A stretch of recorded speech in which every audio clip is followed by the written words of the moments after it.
नमस्कार दोस्तों, स्वागत है आप सभी लोगों का। जैसा कि आप सभी जानते हैं कि पंचायती राज जो सब्जेक्ट है उसमें विद्यार्थियों को बहुत कंफ्यूजन रहता है कि ये सब्जेक्ट हमें कैसे तैयार करना है, इसमें हम 20 नंबर कैसे स्कोर कर सकते हैं, इसको लेकर के काफ़ी कंफ्यूजन रहता है। सबसे पहले अगर हम बात करें तो सिलेबस को लेकर ही कंफ्यूजन है कि सिलेबस क्या रहता है, हमें क्या क्या पढ़ना चाहिए। और अक्सर विद्यार्थी पूछते रहते हैं कि सर बुक कौन सी बेस्ट रहेगी, किस बुक से हम पंचायती राज को पढ़ें जिससे कि सभी कवर हो जाए। तो आज हम इसी के बारे में डिटेल चर्चा करने वाले हैं। जैसा कि संपूर्ण सिलेबस की जानकारी मैं आपको दूंगा, यहाँ पर हमें क्या क्या पढ़ना है, कैसे कैसे हमें पढ़ना है, कैसे तैयारी होगी इसके लिए ये जानकारी दूंगा। साथ ही साथ में मैं आपको ये भी बताऊंगा कि बेस्ट बुक कौन सी रहेगी जिससे हमें ये पंचायती राज को तैयार कर सकते हैं। आगे बढ़ते हैं। जो भी आज हम जो चर्चा कर रहे हैं इसके बारे में, इसकी आपको अगर पीडीएफ फाइल चाहिए तो ये भी आपको अवेलेबल हो जाएगी हमारे जो है टेलीग्राम चैनल पर आपको मिल जाएगी, तो वहां से आप डाउनलोड कर लेना। सिलेबस वगैरह सब कुछ रहेगा उसमें। तो सबसे पहले दोस्तों अपन क्या करते हैं, सिलेबस के बारे में चर्चा कर लेते हैं। जैसा कि आप जानते हैं ये सिलेबस दो भागों में डिवाइड है। पहला भाग रहता है पंचायती राज और दूसरा भाग है ग्रामीण अर्थव्यवस्था। यानी पंचायती राज की हम बात करें तो यहाँ पर ये टॉपिक मैंने यहाँ पर आपको बताए हैं सिलेबस के तौर पर। जैसे पंचायती राज के गठन से संबंधित समितियां, कमेटी की हम यहाँ पर बात करेंगे, कौन कौन सी कमेटियां जो है बनाई गई थी जिसकी सिफारिश पर पंचायती राज को क्या है लागू किया गया था।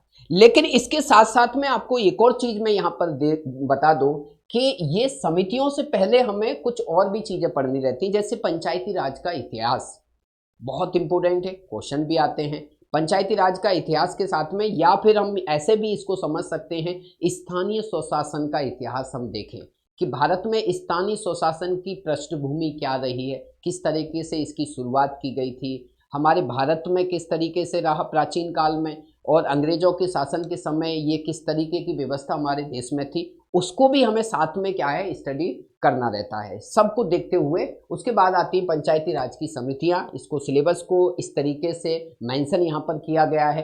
पंचायती राज को एक नज़र में देखें, यानी कि सब वन लाइनर फैक्ट वगैरह कौन कौन से इंपॉर्टेंट फैक्ट बनते हैं, ये सारी चीज़ें यहाँ पर रहती हैं।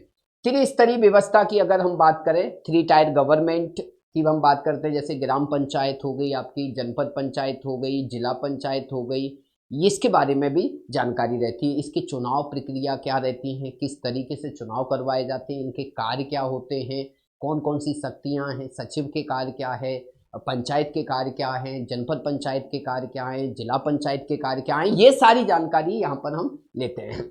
जैसा कि अगर आपके सिलेबस में जरूर बताया गया है कि पंचायती राज हम पूछेंगे, बट यहाँ पर नगर पालिका, नगर निगम यानी कि नगरीय प्रशासन से भी क्या है क्वेश्चन आते हैं। तो यहाँ पर हम नगर प्रशासन या नगरीय प्रशासन के बारे में भी चर्चा करेंगे। नगर पालिकाएं क्या है, नगर निगम क्या होती हैं, आपकी नगर पंचायतें क्या होती हैं, इनकी शुरुआत कैसे हुई, इनका इतिहास क्या रहा, इस सबको भी हमें डिटेल में पढ़ना पड़ता है। तो ये सारी चीजें हम आपके देश लेवल पर, इंडिया लेवल पर हम देखेंगे। उसके बाद मध्य प्रदेश में पंचायती राज, जैसे कि आप सभी जानते हैं पटवारी एग्जाम हम मध्य प्रदेश के लिए तैयार कर रहे हैं, तो इसमें हमें मध्य प्रदेश का पंचायती राज भी पढ़ना बहुत जरूरी रहता है। तो डिटेल रहेगी यहाँ पर मध्य प्रदेश पंचायती राज की। ऐसा नहीं कर सकते कि हम सीधा 73वें संविधान संशोधन को मध्य प्रदेश में लागू करके हम पढ़ना शुरू कर देंगे, नहीं।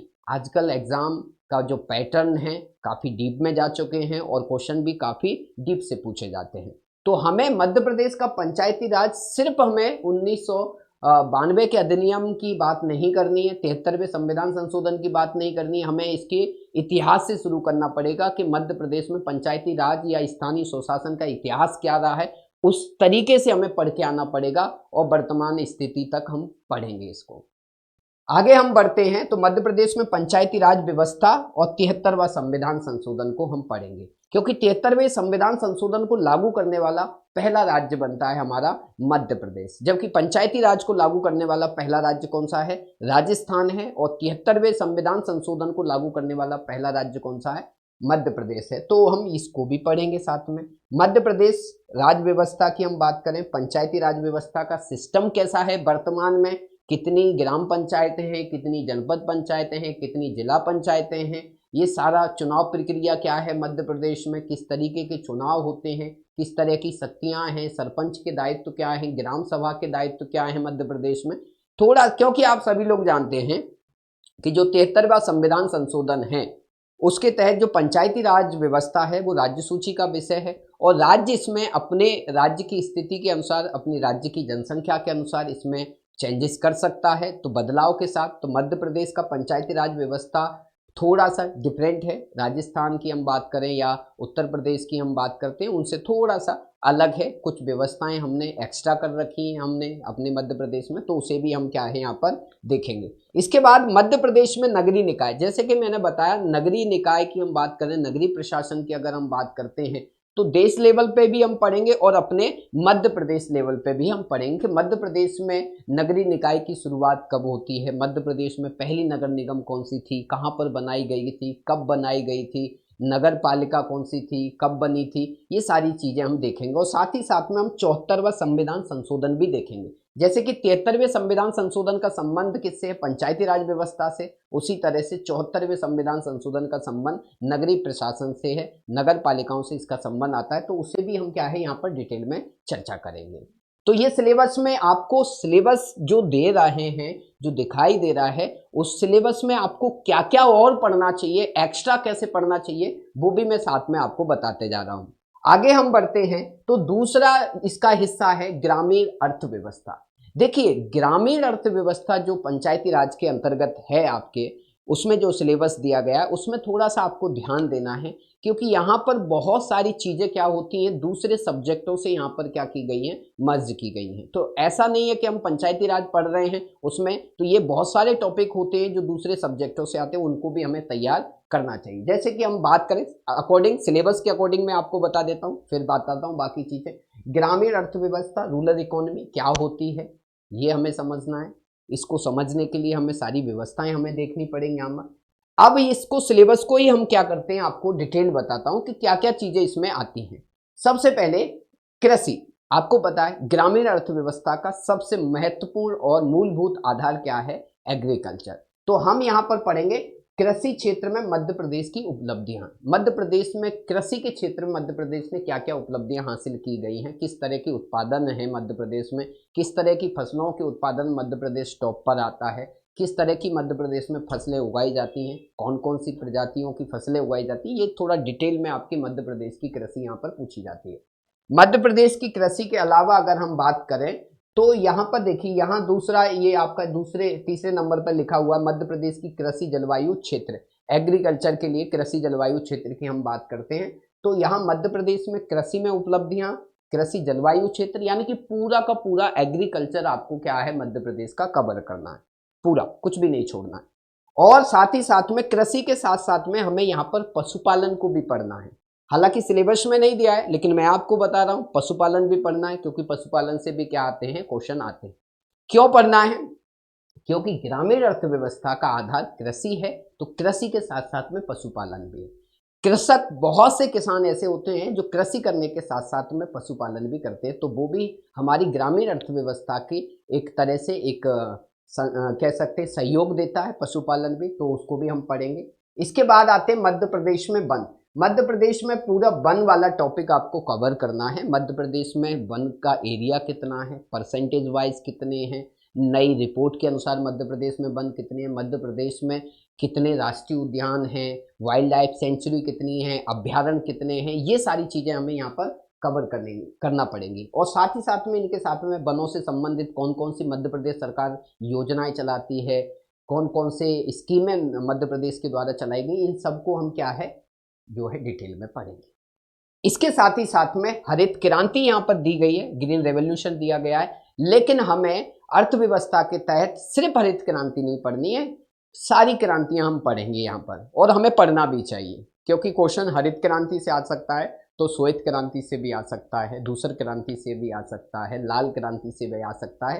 तो हमें क्रांतियों, सारी क्रांति कृषि क्षेत्र की, प्रमुख रूप से कृषि पशुपालन क्षेत्र की सारी क्रांतियां हमें यहाँ पर पढ़नी चाहिए। आप सभी को इस पर विशेष ध्यान देना चाहिए कि सिर्फ हरित क्रांति पर नहीं जाना है, आपको इससे जुड़ी हुई, कृषि से जुड़ी हुई, पशुपालन से जुड़ी हुई, खास करके कृषि और पशुपालन से जुड़ी हुई जो भी क्रांतियां हैं वो सभी हम पढ़ें।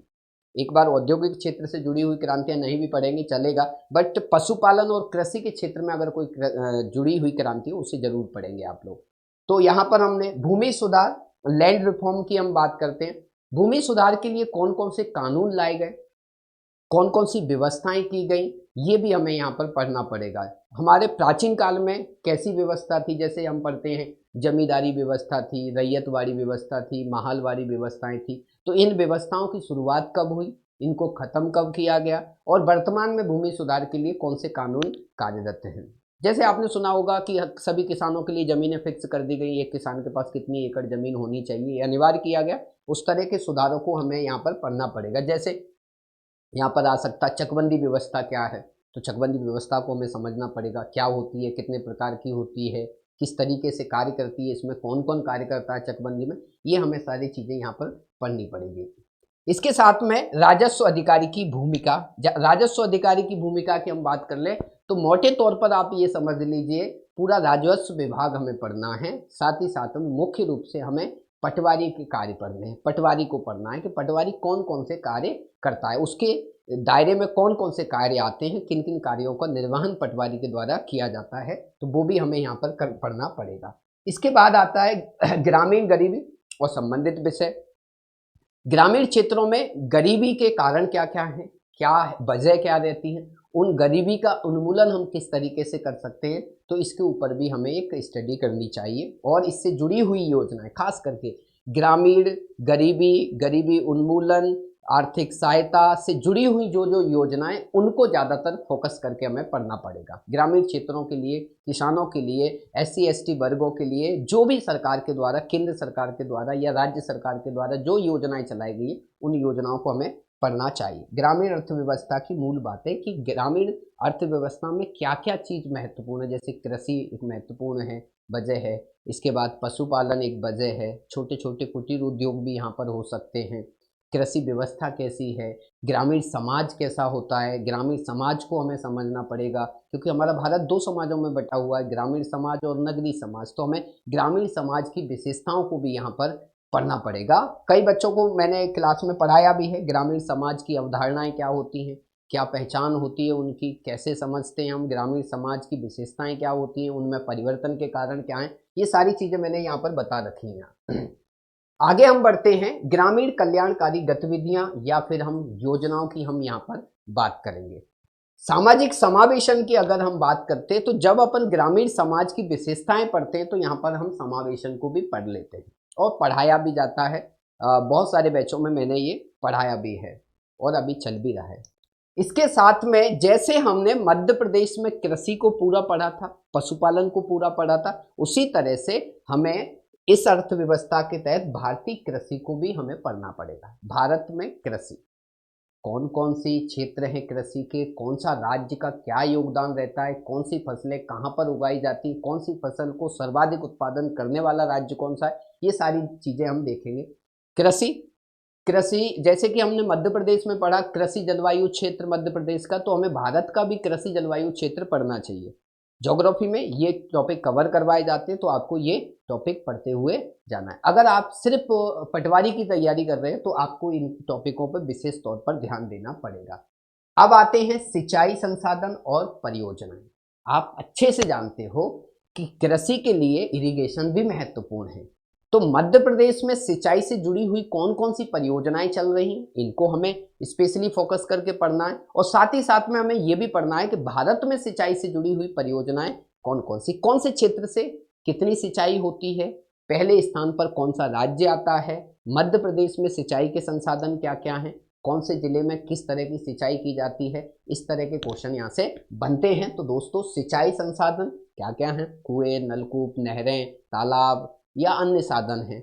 परियोजनाएं कौन कौन सी हैं, कौन सी परियोजना से कितनी सिंचाई की जाती है, कौन से राज्य में कौन सी परियोजनाएं चल रही, थोड़ा से इसे डिटेल में आप पढ़ेंगे भारत के हिसाब से। लेकिन मध्य प्रदेश की तो आप सभी सिंचाई परियोजनाएं बिल्कुल अच्छे से रट ही लेना, एक एक रट लेना। आप भारत की मेन पढ़ लेना, लेकिन मध्य प्रदेश की आपको सारी पढ़नी रहेंगी, क्योंकि हम मध्य प्रदेश का एग्जाम दे रहे हैं, तो हमें मध्य प्रदेश की सिंचाई परियोजनाओं के क्वेश्चन ज़्यादा देखने को मिल सकते हैं, क्योंकि उनकी पॉसिबिलिटी ज़्यादा बनेगी आपकी।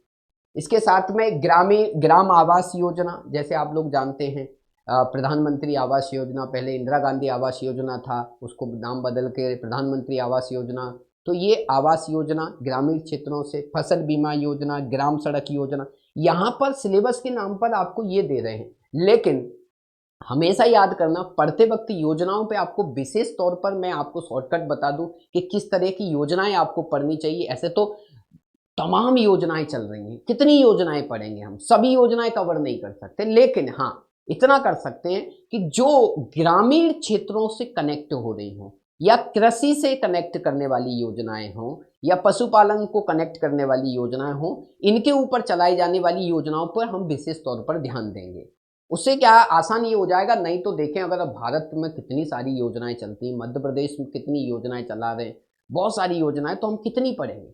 तो हमें यहाँ पर थोड़ा सा ये करना रहेगा कि ग्रामीण क्षेत्रों से जुड़ी हुई जो योजनाएं हैं उन पर हम ज़्यादा ध्यान दें। कोई भी ऐसी योजना शुरू की गई हो जिसका संबंध किससे हो, ग्रामीण क्षेत्र से हो, शहरी क्षेत्र से हो, तो उन योजनाओं को हम थोड़ा सा ध्यान में रखते हुए पढ़ेंगे, क्योंकि वहीं से क्वेश्चन आने की संभावना सबसे ज़्यादा होती है। ग्रामीण बेरोजगारी, जैसे कि मनरेगा की हम बात कर रहे हैं, मनरेगा हो गया, मिड डे मील हो गया, जननी सुरक्षा हो गया, इसके अलावा अगर हम दीदी योजना, दीदी एम्बुलेंस योजना हो गई, तो इस तरह की योजनाओं पर हम विशेष तौर से ध्यान देंगे। सब पढ़ें सब बढ़ें, है ना, बेटी बचाओ बेटी पढ़ाओ अभियान, इस तरह की योजनाओं पर हम क्या करेंगे, ध्यान देंगे। कन्यादान योजना, इस तरह की योजनाओं पर हम विशेष तौर से क्या करेंगे, ध्यान देंगे। तो हमारा यहाँ से हम मैक्सिमम क्वेश्चन अटेम्प्ट करने की स्थिति में आप पहुँच जाएंगे। मैं आपसे वादा कर सकता हूं कि अगर आप इस तरीके से, इस पैटर्न से अगर पंचायती राज को पढ़ते हुए जाओगे तो बिल्कुल मैक्सिमम नंबर स्कोर करोगे आप। टेंशन नहीं लेनी है, बिल्कुल इस तरीके से, इस पैटर्न से आप तैयारी करते हुए जाइए, आपके पंचायती राज में बहुत अच्छे नंबर लेकर के आओगे, ये विश्वास रखना आपने। बस आपको ये चीज़ें स्टेप बाय स्टेप जो मैं बता रहा हूँ उनको आप फॉलो करते हुए चलिएगा, नो डाउट आपके नंबर अच्छे आएंगे। हाँ मेहनत तो लगेगी, मेहनत करना भी चाहिए। आगे हम बढ़ते हैं तो आपको और भी जानकारी, जैसे कि मैंने आपको सिलेबस के साथ में हमें क्या क्या पढ़ना चाहिए ये जानकारी मैंने आपको दे दी है। साथ में अब मैं आपको वो जानकारी भी दे देता हूँ कि बुक कौन सी पढ़नी चाहिए, बुक कौन सी बेस्ट रहती है। देखो मैं आपको अगर स्पष्ट रूप से बता दूं तो बुक हमें वो सजेस्ट करनी चाहिए या वो पढ़नी चाहिए कि जिसमें ये टॉपिक अच्छे तरीके से अरेंज होने चाहिए। क्या होता है कि कुछ बुकें मार्केट में ऐसी भी आती हैं जिनका पंचायती राज तो नो डाउट अच्छा है, लेकिन उनके लिए प्रैक्टिस के लिए क्वेश्चन अच्छे नहीं दिए हैं। थ्योरी कुछ दे दी है, क्वेश्चन कुछ और ही जा रहे हैं। क्वेश्चन ऐसे दिए हैं कि जो थ्योरी में मिल ही नहीं रहे हैं। तो आपके लिए थ्योरी भी इंपॉर्टेंट है, क्वेश्चन भी इंपॉर्टेंट है। और किसी में क्या होता है कि आपका पंचायती राज वाला पोर्शन बहुत अच्छा दे दिया है, लेकिन पंचायती राज का इतिहास अच्छे से नहीं दिया है, इतिहास को ऐसे ही कर दिया है, एक दो पेज में खत्म कर दिया, इतिहास अच्छा नहीं मिल रहा, तो कहीं पर नगरीय प्रशासन अच्छा नहीं मिल रहा है। तो हमें ऐसी बुक थोड़ा सा मुश्किल होती है मार्केट में ढूंढना कि कौन सी बुक ऐसी है जिसमें सारी चीज़ें बिल्कुल अच्छे तरीके से दी हों, एक तरफ से सारे टॉपिक दिए हों। तो उस तरह की किताब को आपके लिए सजेस्ट करना थोड़ा सा आपके लिए ज़रूरी भी रहता है। तो आप बुक को ध्यान में रखना है, ऐसी बुक लीजिए जिसमें सारे टॉपिक क्या है अच्छे से अरेंज होने चाहिए। जैसे मान लो मध्य प्रदेश से हम पंचायती राज की शुरुआत करते हैं तो हमें पहले टॉपिक मिलने चाहिए पंचायती राज, स्थानीय स्वशासन का इतिहास कहा क्या रहा, इतिहास के बारे में जानकारी हमें मिल जाए एक साथ तो बहुत अच्छा रहेगा। फिर क्वेश्चन मिल जाए उसके, बहुत अच्छी बात है। इसके बाद मध्य प्रदेश में पंचायती राज, फिर आपका मध्य प्रदेश में नगरीय प्रशासन, इस तरीके से चीज़ें मिलनी चाहिए। और ग्रामीण अर्थव्यवस्था को भी ये सारी जैसे मैंने पोर्शन बताया वो सारे उस बुक में होने चाहिए। किसी में कोई पोर्शन गायब है, किसी में कोई पोर्शन गायब है, बच्चे समझ ही नहीं पाते। बहुत बच्चे ये पूछते रहते सर ये वाली बुक लेके आए हम, इसमें तो ये चीज़ें ऐसी दी गई हैं और इसमें ऐसी दी गई। बहुत कन्फ्यूजन रहता है पंचायती राज को लेकर के। तो बुक को चुनते समय आपको विशेष तौर पर ध्यान रखना चाहिए कि बुक ऐसी होनी चाहिए जिसमें आपके लिए सारी जानकारी एक जगह मिल जाए। देखिए मैं आपको बता, एक हमारी भी बुक है पंचायती राज एवं ग्रामीण अर्थव्यवस्था की। मैं ये तो नहीं कहूँगा कि आप बिल्कुल इसी को खरीद लीजिए, लेकिन हाँ इसके बारे में क्या क्या चीज़ें हमने यहाँ पर कोशिश की है कि विद्यार्थी को परेशानी ना हो, उसके लिए हमने यहाँ पर बहुत सारी कोशिशें की हैं, अरेंज करने का प्रयास किया गया है।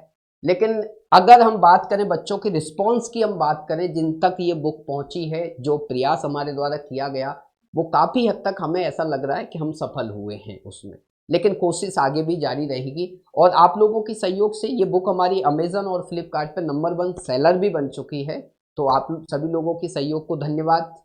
अब इस बुक के बारे में मैं आपको कुछ चीज़ें विशेष बता देता हूँ कि ये क्यों बेस्ट बन जाती है, इसके लिए भी मैं आपको बता देता हूँ। और हाल ही में अगर आप इस बुक को लेना चाहते हैं तो बिल्कुल आप अभी अमेजन और फ्लिपकार्ट पर ये अवेलेबल है और दीपावली का ऑफर चल रहा है, तो इस ऑफर के तहत आपको बहुत सारे डिस्काउंट भी मिल जाएंगे। और आप तो जानते ही हैं, विनर्स हमेशा विद्यार्थियों के हित में सोचता है, हमेशा विद्यार्थी के लिए कुछ अच्छे से अच्छा करने का प्रयास करता है। इसी के लिए विनर्स पर अभी दीपावली ऑफर भी चल रहा है। आपके 3 कैटेगरी 18 से लेकर 21 अक्टूबर तक आपके लिए ऑफर चलेगा, जिसमें 3 कैटेगरी में आपको कोर्स भी मिल जाएंगे। बुक के साथ साथ में आप कोर्स भी ले सकते हो, या 299, 699 और 999 में कोर्स अवेलेबल हैं, तो आप ये कोर्स भी ले सकते हो। बुक के बारे में थोड़ी सी और आपके लिए चर्चा कर देता हूँ कि ये बुक किस तरीके से आपके लिए बेस्ट हो सकती है। स्मार्ट लर्निंग के लिए हमने यहाँ पर क्या किया है, जैसे कि प्रारंभिक इतिहास को हमने कुछ इस तरीके से चार्ट बना करके आप लोगों तक पहुंचाने का प्रयास किया है। देखिए यहाँ प्राचीन भारत, मध्यकालीन भारत, आधुनिक भारत, हमने 3 भागों में इतिहास को डिवाइड किया और उन तीनों भागों में हमने ये बताने का प्रयास आप लोगों को किया है कि स्थानीय स्वशासन के लिए या पंचायती राज के लिए क्या चीज़ें महत्वपूर्ण हैं, उनको हमने यहाँ पर बताने की कोशिश की है। तो इस पर विशेष तौर से आप क्या है ध्यान देंगे तो आपको पता चलेगा कि ये इस तरीके से हमने इसको मेंशन किया है यहाँ पर। अगर हम बात करें तो यहाँ पर हमने सारी चीज़ें भी आपको बताई, जैसे कि इस बुक के अंदर आपको मन लगे पढ़ने में, आपको मज़ा आए पढ़ने में, इसके लिए हमने साथ में डायग्राम भी रखे हैं। डायग्राम के साथ साथ में हमने कुछ फोटो भी रखे हैं, जैसे कि आप देख रहे हैं बलवंत राय मेहता समिति की हम बात करते हैं, बहुत इंपॉर्टेंट समिति है, तो यहाँ पर बलवंत राय जी का फोटो भी रखा है। साथ में बलवंत राय की और क्या उपलब्धियां रही, इसको भी हमने बताने का प्रयास किया है। भले ही वो चीज़ यहाँ डायरेक्ट लिंक नहीं होती, लेकिन क्वेश्चन बन जाता है, तो ये यहाँ पर आपको देखने को मिलेगा। इसके साथ साथ में और भी हमने कुछ नए तरीके यहाँ पर किए हैं, जैसे ये देखिए क्वेश्चन। अब हमने सिर्फ इतना नहीं किया है कि सिर्फ क्वेश्चन आप लोगों को दिए हैं, क्वेश्चन के साथ साथ में हमने उसको डिस्कस भी किया है कि आपने जैसे मान लो यहाँ क्वेश्चन पढ़ा, आंसर नहीं पता आपको, कोई बात नहीं, तो आंसर लगाने के बाद आपको आंसर के बारे में जानकारी भी दी गई है कि ये और क्या इंपॉर्टेंट चीजें हैं इसमें, तो वो भी हमने यहाँ पर क्या है डिस्कस किया है। तो क्वेश्चन पढ़ने के बाद सिर्फ ऑप्शन लगा के निकलते हुए नहीं जाना है, आंसर, सही आंसर के बारे में भी हमने यहाँ पर जानकारी आपको दी है। तो कोई रिवीजन भी यहाँ से हो सकता है, क्वेश्चन लगाने के बाद आपको यहाँ पर चर्चा करने का भी मौका मिल जाता है कि भाई यहाँ पर ये आंसर क्यों सही है, इसके पीछे की रीजंस क्या है, उस समिति के बारे में या उस क्वेश्चन के बारे में, उस आंसर के बारे में हमने कुछ शब्द भी यहाँ पर लिखे हैं।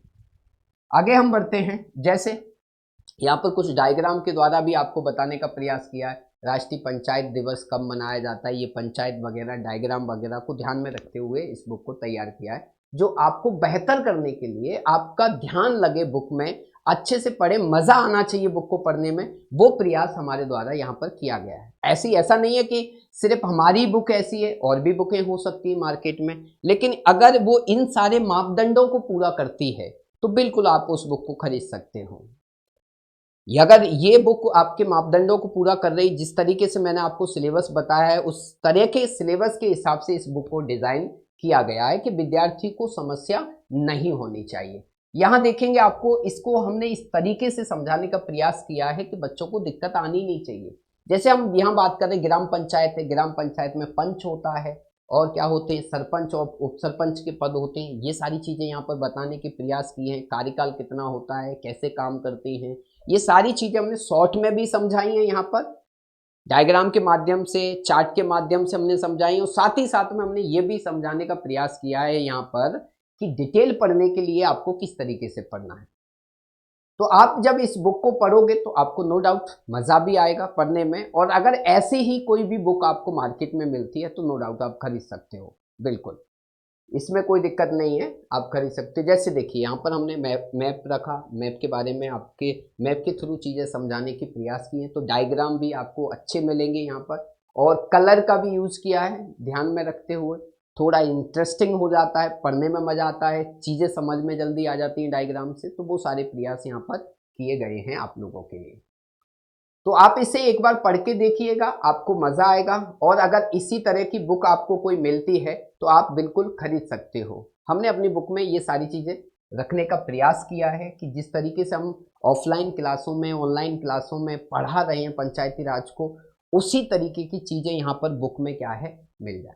और ये प्रयास हमारा काफ़ी हद तक आप लोगों की वजह से सफल भी हुआ है। और आपके सहयोग की वजह से, आपके प्यार की वजह से, आपकी सपोर्ट की वजह से ये बुक अमेजन और फ्लिपकार्ट दोनों जगह क्या है, बेस्ट सेलर है। तो आप इस बुक को आप बिल्कुल परचेज कर सकते हो। साथ ही साथ में मैं जाते जाते आपको दीपावली ऑफर की भी जानकारी आपको दे ही देता हूं। आपका दीपावली का विनर्स ग्रांड ऑफर लेकर के आया है, जो 18 तारीख से 21 अक्टूबर तक ये ऑफर चलेगा। ये दोनों जगह है, कोर्सेज के ऊपर भी ऑफर है और बुक के ऊपर भी ऑफर है। मैथ्स की बुक भी है यहाँ पर, आपकी पंचायती राज की बुक है, और मैथ्स की बुक भी बेस्ट सेलर बुक है। इसमें भी बहुत सारे इनोवेशन किए गए हैं, बहुत सारी जानकारी आपको यहाँ पर मिलेगी, बहुत सारी नई चीज़ें आपको मिलेंगी। जैसे कि डाउटफुल क्वेश्चन है तो उसका क्यूआर कोड दिया है, उसको स्कैन कीजिए, वीडियो देखिए सॉल्यूशन। तो ये बुक है, अपने आप में एक डिजिटल बुक बनाई है मैथ की, ये भी बेस्ट सेलर है। पंचायती राज में भी कुछ बेहतरीन सुधारों के साथ में ये बुक लेकर के आए, जो अमेजन और फ्लिपकार्ट दोनों जगह आपके लिए क्या है, अवेलेबल है। हमारा पीबी फाउंडेशन का कोर्स आप लोगों के लिए लेके आए, जो 999 रुपए का मात्र है, और इसमें आपको कुल 12 सब्जेक्ट पढ़ाए जाते हैं सारे। तो आप व्यापम की कोई भी एग्जाम की तैयारी कर रहे हो और आपको लगता है कि मैं अलग अलग कोर्स ना लेते हुए कोई एक कोर्स ले लूँ जिससे मेरे सारी चीज़ों की तैयारी हो जाए, तो वो पीबी फाउंडेशन बेस्ट रहता है। इसमें आपकी पटवारी की, एसआई की, कांस्टेबल की सारी एग्जामों की तैयारी क्या है यहाँ पर एक ही कोर्स से हो जाती है। तो ये बेस्ट ऑप्शन रहता है आप लोगों के लिए। 15 सब्जेक्ट पढ़ाए जाते हैं। अगर प्रति सब्जेक्ट के हिसाब से हम देखें तो मात्र 65 रुपए का खर्चा यहाँ पर आता है। दीपावली ऑफर के आपको भी ढेर सारी शुभकामनाएं। और ये कोर्स बिल्कुल आप एक बार जाकर के, डेमो लेक्चर भी हैं, आप अगर बात करें यूट्यूब पर देख सकते हो, टीचरों के डेमो लेक्चर मिल जाएंगे आपको। एप्लीकेशन डाउनलोड किया है तो वहां पर भी आपको लेक्चर मिलेंगे, तो उनको देख करके आप ये अंदाजा लगा सकते हैं कि किस तरह की तैयारियां आपको करवाई जाएंगी। ये पीडीएफ जो आज मैंने जो कुछ भी आपको बताया है सिलेबस के बारे में, बुक्स के बारे में, ये फाइल आपको टेलीग्राम चैनल पर मिल जाएगी। तो वहाँ से आप डाउनलोड भी कर सकते हैं इसको, और आप इसको और अच्छे से घर पे स्टडी कर सकते हैं। साथ साथ में हमारे साथ अगर आप तैयारी कर रहे हो तो बिल्कुल आप पढ़िएगा, मज़ा आएगा आप लोगों को। गूगल प्ले स्टोर से हमारा ऐप डाउनलोड कर लीजिए और उसे रजिस्टर कीजिए, डेमो लेक्चर देखिए, कोर्स देखिए, फ्री टेस्ट सीरीज दीजिए, बहुत सारे लाभ आप तक पहुँचाए जाते हैं। ये हमारे यूट्यूब के चैनल हैं। तो आप लोगों को मेरे द्वारा दी गई जानकारी कैसी लगी, पंचायती राज के बारे में दी गई इंफॉर्मेशन आप लोगों को कैसी लगी, ज़रूर बताइए। अपने सुझाव दीजिए, कमेंट के माध्यम से दे सकते हैं आप। और जैसे भी अगर आप इंस्टाग्राम पर देख रहे हैं तो यहाँ भी हमें रिस्पॉन्स दे सकते हैं।